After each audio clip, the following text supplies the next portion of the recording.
Today I'm going to be talking about reaching the kinesthetic learner. My name is Rhoda Rhoden. I come from El Paso Community College, the great Trans Mountain campus. I decided that I was going to change my teaching techniques to see if it made a difference in the percentages of final grades and the retention rates of specifically kinesthetic learners. So I took a survey to determine their learning styles and also whether they were extroverted or introverted. The results indicate that adding non-traditional activities had a neutral effect on both retention and final grades. But it did bring in more extroverts to my classes. Other research implications remain valid, and college level teachers really need to be encouraged and taught to use technology. They also need to include hands-on, student-oriented, and student-led activities. Today's economy has sent students back into higher education in droves in the hopes that they can improve their earning power. These institutions wish to increase retention rates, final grades, and by doing that, they hope to prove that they are indeed doing their job. The goal of my research action project was to add engaging activities that would improve grades and retention rates. I looked at kinesthetic learners who like to experience their learning, who like to use all of their senses in their learning, but they also prefer concrete, multisensory activities. They learn theory and abstract material best when it's given as metaphors, examples, or real-life analogies. Bottom line, anybody, not just kinesthetic learners, make different grades, stay or withdraw from classes, depending upon whether their learning style is met or not. These are kinesthetic learners. This means they require hands-on type learning exercises to help write the muscle memory needed for long-term retention of the information. Ultimately, there is reason to feel sorry for kinesthetic learners. Teachers don't know that they need field trips, they need experiments, they need to role play, have games, and experiential learning. Problem-based teaching is also a really good idea, but is rarely used. Okay. Is there something wrong with you? Are you depressed? Why are you so shy and antisocial? Do you have a mental disorder? Why don't you like to go out and party? Everything's great and there's nothing wrong with me. I'm not shy or antisocial and I don't have a mental disorder. And I do like to go out and party every once in a while, but only for a short period of time. Okay, introverts tend to recharge their batteries from the inside, from being alone. Extroverts learn best by discussing and or working in groups, which helps them form, think through, and clarify their thoughts. It helps them physically engage, which helps with learning, and they need to produce visible results. Introverts learn best through quiet mental reflection.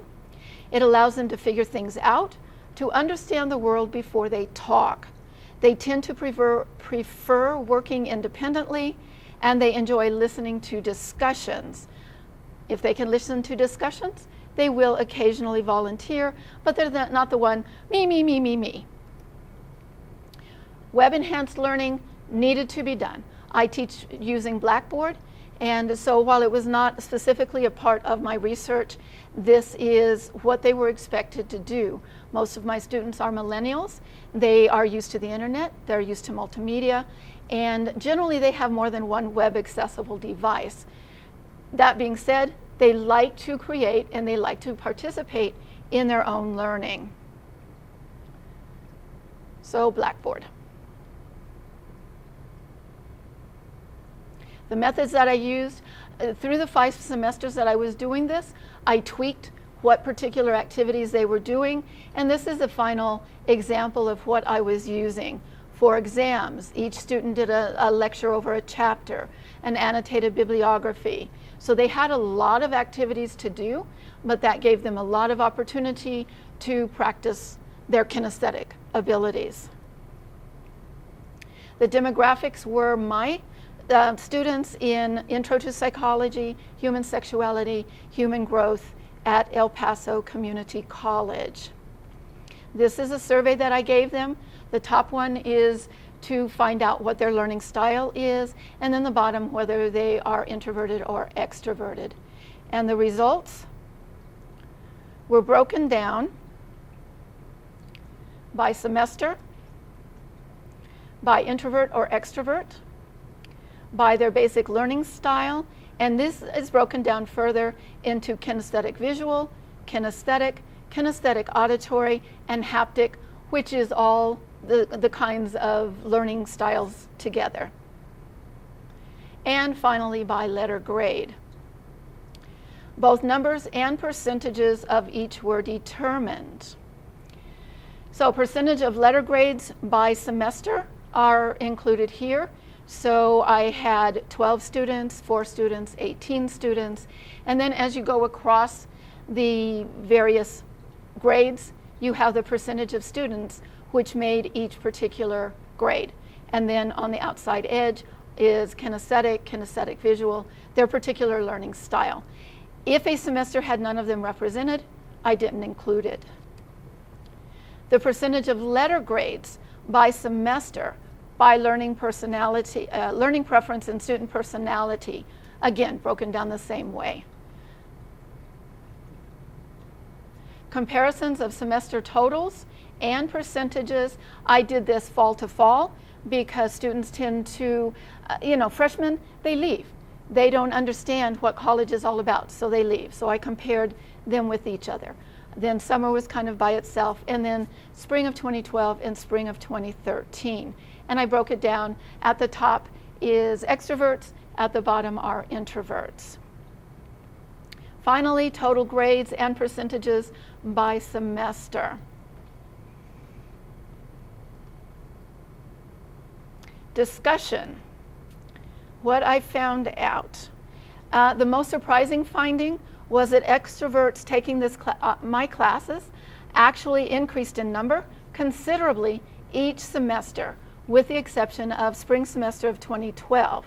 This might be that the changes in my course requirements appeal to extroverts and discourage the introverts. Maybe in talking with other students, the introverts decided, oh, there's too much to do, there's too much extroverted stuff to do. Some introverts, I think, did, like Kane suggested back in 2011, conform to extrovert norms. They're out there all the time. If you're an introvert and you don't conform, then you kind of fall by the wayside. So they might have gone against their preferences when they were answering the survey. Summer classes in 2012, the students showed a 19% drop rate, far lower than the fall semester of 2011 that had 33%, moderately lower than fall 2012's 25%. The spring semester of 2012 had no Fs, and if grades failed to rise in this 2013 spring semester, the rate is minimally lower than in the fall. It is 24%. Withdrawals, taken as a caveat that many F students should have withdrawn and that current students might decide to bring their grades up, withdrawals were highest in the fall semesters, none in spring of 2012. Possible explanations for this are many freshmen are, like I said, unprepared for taking responsibility for their work, and without periodic report cards, they don't know how to interpret the grades. So, the grades held pretty steady semester to semester. The total percentage of kinesthetic students did not increase their grades as hypothesized, but they did remain steady. Results of all learning styles may show that changing the teaching style does make a difference. So in conclusion, new activities failed to improve grades, maybe because I'm a kinesthetic teacher and I didn't change my methods, I just added new stuff. The results may have differed had all student learning styles been included. I took a chance, I stepped outside my introverted box, gave up control, the students missed my lectures when they couldn't hear them, but they learned from the discussions. Many appreciated being required to do a lot of the things. A lot of them complained about Blackboard. It didn't work. Final thoughts? Ideally, faculty need to provide individual and group work. This can encourage innovation in their fields that keeps their fields current and more students taking classes. Accommodating all learning styles helps faculty expand their repertoires and step outside the box.